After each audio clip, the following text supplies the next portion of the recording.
How to cleanse your face. Hello, welcome to Video Jug.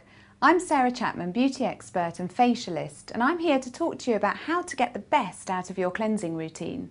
Cleansing is such an important step in skincare, especially if you live in a city, you're in pollution, maybe you wear makeup, but the general build-up of dirt and grime on the skin throughout the day is so important to remove.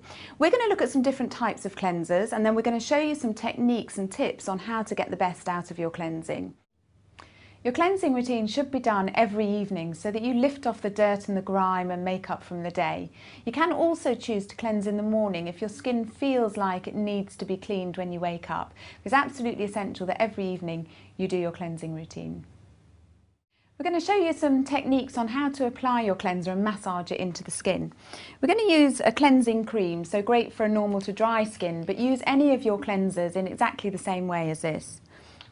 So just take a small amount of your cleanser, roughly this sort of proportion, and just massage it between your hands before you go to put it onto the skin. Then take it onto your face. Remember always as well to work the neck and the décolleté when you're working at home. Work it into the skin. One of the most important things for cleansing is to actually really massage it in, because you've got to think about what you're trying to do. You're trying to lift dirt and makeup and pollution and grime out of the pores. So there's no point in just sweeping it across, because it's not going to do that. Melt it into the pores, really massage it in, especially if you've got any congested areas. So areas like the chin and the nose, it's really good to get your fingertips in, even get your knuckles in if you've got congestion, because it's a great way of really getting your cleanser into the skin. You'll probably find that your cleanser disappears into the skin like this is doing, especially if the skin is a little bit dry. So the best way then to lift out the dirt with the cleanser is actually to just moisten your hands, so just to put them in water. Best to do this over a sink if you're doing it at home. And then literally massage again into the cleanser, and you'll see it's starting to milk up and emulsify again. This is going to lift out all of the dirt, the grime, the pollutants, your makeup, and make it really easy to remove it from the skin. One of the nicest ways as well to remove it is to use something like a muslin cloth. And this is a great way to just lift off and exfoliate a little bit at the same time. So again, if you're doing this at home, you can literally take your cloth and pat it onto the face so that you're covering the face.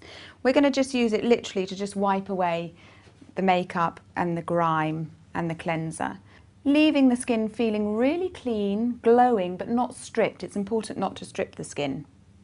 Once you've completed your cleansing, you can now use a toner just to remove any residue of cleanser and just to refresh the skin. I like using a rose water. Rose water is really nice and soothing and refreshing for the skin, but you can choose different types of toner based on your skin type. Make sure that you don't use any toners with alcohol in, because they can be quite stripping and drying. So once you've done your cleansing, all you do is you take some cotton wool pads, soak them in your toner or rose water, and then just sweep them across the face. And always remember to do your neck as well.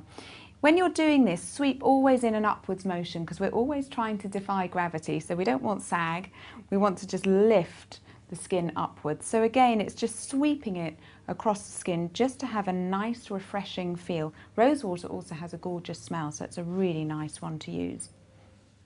I'm just going to show you now alternatives, so different cleansers that you might be using for your skin type. We've got an oil-based cleanser. This is great for oily skin, also if you've got a particularly dry skin, because it really cleanses well without actually stripping and leaving the skin feeling taut. You just take a small amount and melt it between your fingers.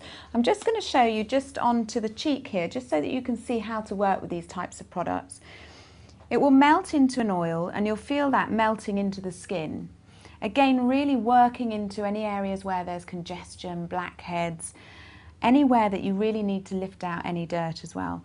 Once you've worked it all over the face, all into the skin, you can actually add a little bit of water, and you'll see that it starts to melt onto the skin, starts to turn into a milk. This is going to mean that you can really remove it easily. So if you're worried about oil cleansers, don't be, because actually you can actually take them off quite well. You'll not be left with a residue. And if you use something like a muslin cloth, you're actually going to get the cleanser completely removed. So again, look how easy that is. Now the other option that you've got, if you've got an oily or combination skin, is actually to use a wash cleanser. So quite often these are cleansing gels, cleansing wash, foaming cleansers. And again, You just need to add a little bit of water, and these will kind of froth up, so they'll give you a nice foaming consistency. Then what you can do again is just work it all over the face, any areas where you've got congestion. We're just going to show you just on the cheek again. And this is going to lift off any dirt, any impurities and your makeup. Work it the same way that we showed before, and then just remove it with your cloths. And again, your skin will feel squeaky clean from using a foaming cleanser, but it won't feel stripped or drying. So that will leave the skin ready and prepped for the next stage of your skincare routine. So when you've finished your cleansing routine, you would then either go on to applying your moisturiser, so your daytime moisturiser, your nighttime moisturiser or your night oil, or if you're exfoliating, which you should do sort of 1 to 3 times a week, you would then go from your cleansing to your exfoliating step. Done.